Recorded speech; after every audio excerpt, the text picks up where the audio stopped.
انسان حیران ہوگا، پریشان ہوگا، الہی ماذا عملتو، میں نے کون سا ایسا عمل کر لیا کہ جس کی وجہ سے تم مجھے جنت عطا فرما رہا ہے، فقط ان دو چیزوں پر تم جو ہے وہ قابو رکھ لو، جنت کی ٹکٹ میں تمہیں عطا فرما دیتا ہوں۔ کا ہمارا موضوع ہے حفظ اللسان، کیونکہ زبان انسان کے جسم میں بہت بڑا اس کا اہم کردار ہے، تو اس لیے اس پر کنٹرول بھی لازم ہے، بالخصوص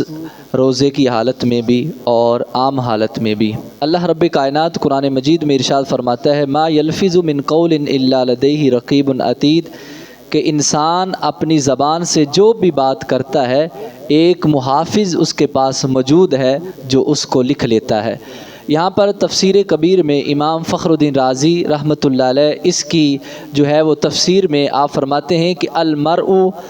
مخبن تحت لسانہ، فرمایا کہ انسان اپنی زبان کے نیچے چھپا ہوا ہے، کہ اگر کسی انسان کو پہچاننا ہو تو اس کی زبان سے اسے پہچان لو، کہ اس کی گفتگو کا انداز، بولنے کا انداز یہ انسان کی حیثیت کو بتاتا ہے کہ انسان کے اندر کیا ہے۔ میرے آقا فرماتے ہیں المسلم من سلم المسلمون من لسانہ و یدہ، صحیح بخاری شریف کی حدیث ہے، میرے آقا نے فرمایا کہ مسلمان وہ ہے کہ جس کے ہاتھ اور زبان سے دوسرے مسلمان محفوظ ہوں۔ اب دو چیزیں سرکار دو عالم صلی اللہ علیہ وسلم نے یہاں پر ارشاد فرمائی ہیں، فرمایا ایک تو اس کی زبان اور دوسرا اس کا ہاتھ، اس سے اگر انسان محفوظ ہے، اس کے ہمسائے محفوظ ہیں، گلی والے محفوظ ہیں، محلے والے محفوظ ہیں، تو فرمایا کہ وہ مسلمان ہے۔ تو اس کا مطلب یہ نہیں ہے کہ اب جس کی زبان سے دوسرے محفوظ نہیں ہیں وہ ایمان والا ہی نہیں ہے، اس کا مطلب یہ ہے کہ وہ کامل مومن نہیں ہے، یعنی اس بندے نے ایمان کی لذت کو ہی نہیں پایا، ایمان کی لذت کو اس نے محسوس ہی نہیں کیا کہ جس نے اپنی زبان اور اپنے ہاتھ سے دوسرے مسلمانوں کو تکلیف دی۔ اور پھر زبان اتنا بڑا اہم کردار رکھتی ہے کہ سرکار دو عالم صلی اللہ علیہ وسلم کی جب شان کے خلاف بات ہوئی تو آقا دو عالم صلی اللہ علیہ وسلم نے جس انداز سے بات کی گئی تھی اس انداز سے جواب دینے کے لیے میرے آقا صلی اللہ علیہ وسلم نے حضرت حسان بن ثابت سے کہا، فرمایا حسان ان کو تیر تلوار نیزے سے جو ہے وار نہیں کرنا، بلکہ ان کو اپنی زبان سے جو ہے وہ جواب دو۔ اور پھر فرمایا اعج المشرکین فإنہ اشد علیہم من رشک النبل، فرمایا اس لیے کہ آپ کی زبان سے نکلے ہوئے جملے جو ہیں، فرمایا کہ یہ مشرکین کے لیے جو ہے وہ تیر سے بھی زیادہ کام کریں گے۔ یعنی آقا دو عالم صلی اللہ علیہ وسلم کی جو شان میں توہین امیز گفتگو کی گئی تھی، فرمایا اس کے جواب میں اس سے زیادہ جو ہے وہ سخت جملوں میں میرے آقا نے فرمایا کہ ان کا جواب دیجئے کیونکہ یہ تیر سے بھی زیادہ اثر رکھیں گے۔ اور پھر فرمایا جراحت السنان لہل تنام ولا یلتام ما جرح اللسان، فرمایا کہ جو زخم ہیں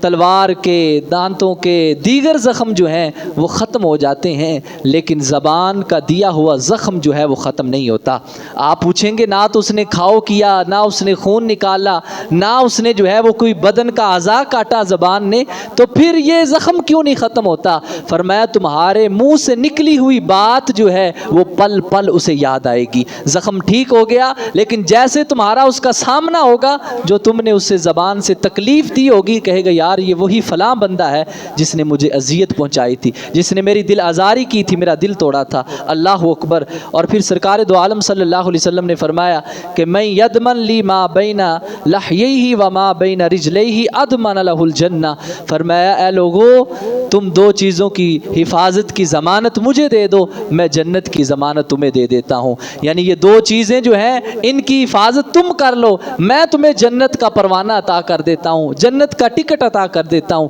فرمایا وہ کیا ہے؟ میرے آقا نے فرمایا جو تمہارے دو جبڑوں کے درمیان ہے، یعنی تمہاری زبان اور جو تمہاری جو ہے وہ دونوں رانوں یعنی ٹانگوں کے درمیان ہے تمہاری شرمگاہ، ان دو چیزوں کی تم حفاظت کر لو کہ ان کا غلط استعمال نہیں کرنا، نہ زبان سے تکلیف دینی ہے، نہ اپنی جو ہے وہ حیا کو زائل کرنا ہے۔ فرمایا فقط ان دو چیزوں پر تم جو ہے وہ قابو رکھ لو، جنت کی ٹکٹ میں تمہیں عطا فرما دیتا ہوں۔ اللہ اکبر۔ اور پھر ان العبد لا يتکلم بالکلمۃ من رضوان اللہ لا یلقی لہا بالا یرفع اللہ بہا درجات۔ فرمایا کہ بعض اوقات بندہ کوئی ایسے لفظ بولتا ہے اس کو نہیں پتا ہوتا کہ میں نے کیا بولا ہے، ہاں ہوتے وہ لفظ اچھے ہیں تو اللہ رب کائنات اس کے جنت میں درجات بلند فرما دیتا ہے۔ یعنی اسے علم ہی نہیں ہوتا کہ میں نے کیا بات کی ہے، یعنی اس کی زبان کی وجہ سے، بات کی وجہ سے کسی پر بڑا اچھا جو ہے وہ اثر پڑتا ہے، اس کے درجے بلند ہو جاتے ہیں۔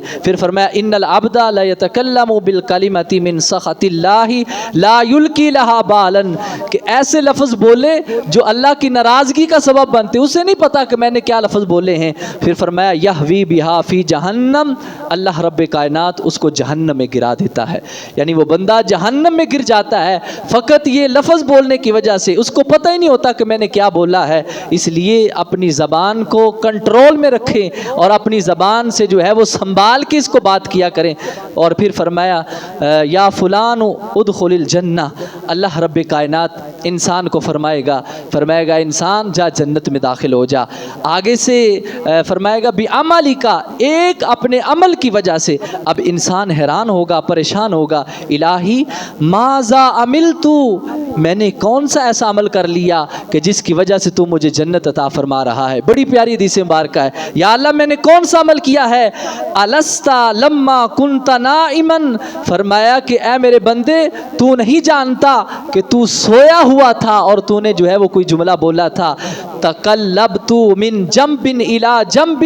کہ جب تو سویا ہوا تھا تمہاری آنکھ کھلی، تم نے جو ہے وہ پہلو اپنا بدلا، جو ہے وہ کروٹ بدلی۔ اور پھر فرمایا قلت فی خلال ذالک، تو نے جو ہے وہ اپنی زبان سے کروٹ بدلتے وقت جو ہے وہ میرا نام لیا، میرا ذکر کیا تھا۔ ثم غلبک النوم، اور پھر تجھ پر نیند کا غلبہ ہو گیا، فنسیت ذالک، اور تو بھول گیا کہ تو نے کیا جملہ بولا تھا۔ پھر فرمایا اما انا فلا تاخذنی سنۃ ولا نوم فما نسیت ذالک، فرمایا بندے تو سو جاتا ہے اور بھول بھی جاتا ہے، لیکن میں مالک ذوالجلال ہوں، نہ سوتا ہوں نہ میں بھولتا ہوں، مجھے وہ تیرا ذکر کرنا پہلو کے بل، جب تم نے کروٹ لی تھی اور تو نیند کی حالت میں تھا اور تو سو گیا، بھول گیا، فرمایا مجھے تیرا وہ بولا ہوا جملہ بھی یاد ہے اور میں تجھے اس کی وجہ سے جنت عطا فرما دیتا ہوں۔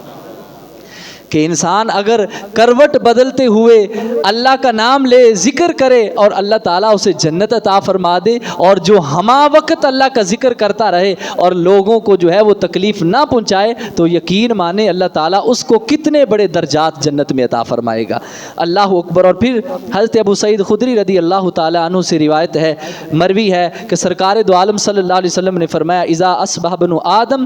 کہ جب انسان صبح کرتا ہے، صبح کا وقت ہوتا ہے، تو فَإِنَّ الْأَعْضَاءَ كُلَّهَا تُكَفِّرُ اللسان، کہ سارے جسم کے اعضاء جتنے جو ہے وہ ہاتھ، پاؤں، دل، سب کچھ جو ہے وہ اس کے سامنے ہاتھ جوڑے جو ہے وہ کھڑے ہو جاتے ہیں اور کہتے اتق اللہ فینا،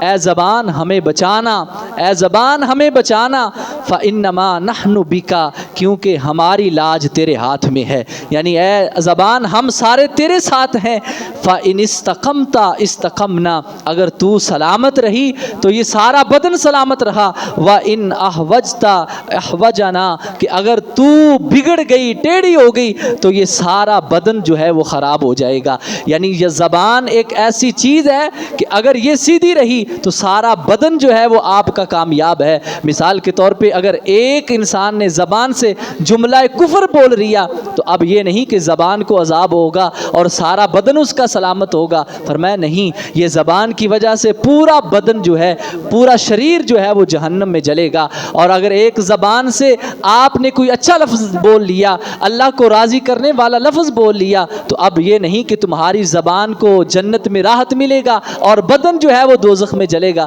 فرمایا ایسا نہیں، تمہاری یہ زبان سے بولا ہوا جملہ جو ہے تمہارے پورے شریر کو جہنم والا بھی بنا سکتا ہے اور تمہارے پورے بدن کو یہ جنت والا بھی بنا سکتا ہے۔ تو اس لیے اپنی زبان اس پہ جو ہے وہ کنٹرول کرنا ہے، حفظ اللسان، زبان کی حفاظت کرنی ہے، جھوٹ نہیں بولنا، کسی سے جو ہے وہ ایسی بات نہیں کرنی کہ جس کی وجہ سے جو ہے وہ کسی کی دل آزاری ہو جائے۔ آج انسان اگر اپنے اندر جھانکے تو اسے سارا پتہ چل جاتا ہے، یار فلاں یہ بات کرے تو میرا دل دکھ جاتا ہے، مجھے تکلیف ہوتی ہے۔ جب یہ تمہیں پتہ ہے کہ فلاں یہ بات کرے تو تکلیف ہو جاتی ہے، تو کیا تمہیں اس بات کا علم نہیں کہ اگر مجھے کوئی بات کرے تو میرا دل ٹوٹتا ہے، اور اگر تو کسی سے بات کرے گا تو کیا کسی کا دل نہیں ٹوٹے گا، کسی کی دل آزاری نہیں ہوگی؟ تو اس لیے آداب لسان بہت ضروری ہے۔ اگر آپ چاہتے ہیں کہ لوگ آپ کے گرویدہ ہو جائیں، آپ سے محبت کرنے لگیں، آپ کے قریب ہو جائیں، تو پھر فرمایا کہ انسان جو ہے وہ اپنی زبان کے نیچے چھپا ہوا ہے۔ آج ہر بندہ دل توڑتا ہے، دل توڑنا بڑا آسان ہے صاحب، لیکن دلوں کو جوڑنا یہ بڑا مشکل ہے۔ ہر بندہ دل تو توڑ لیتا ہے لیکن جوڑتا کوئی ہے، اور مہان شخصیت وہی ہے، کامیاب شخصیت وہی ہے جو لوگوں کے دلوں کو جوڑتا ہے۔ میرے آقا نے تو یہاں تک فرما دیا، فرمایا لوگوں اگر لوگوں کے دل جوڑنے کے لیے تمہیں جھوٹ بھی بولنا پڑے، جھوٹ بہت بڑا گناہ ہے، اللہ تعالیٰ اس پہ عذاب دیتا ہے، لیکن اگر تمہیں دل جوڑنے کے لیے جھوٹ بھی بولنا پڑے تو اللہ تعالیٰ اس جھوٹ کو نہیں دیکھتا بلکہ تمہارے دلوں کو جوڑنا دیکھتا ہے، اور اللہ تعالیٰ تمہارا وہ جھوٹ بھی معاف کر دیتا ہے، اور اللہ تعالیٰ اس پہ بھی تمہیں اجر اور ثواب عطا فرماتا ہے۔ اس لیے اللہ رب کائنات ہمیں یہ زبان کی حفاظت کرنے کی توفیق عطا فرمائے، اور اس سے ہم اچھے جملے نکالیں۔ اللہ تعالیٰ توفیق عطا فرمائے۔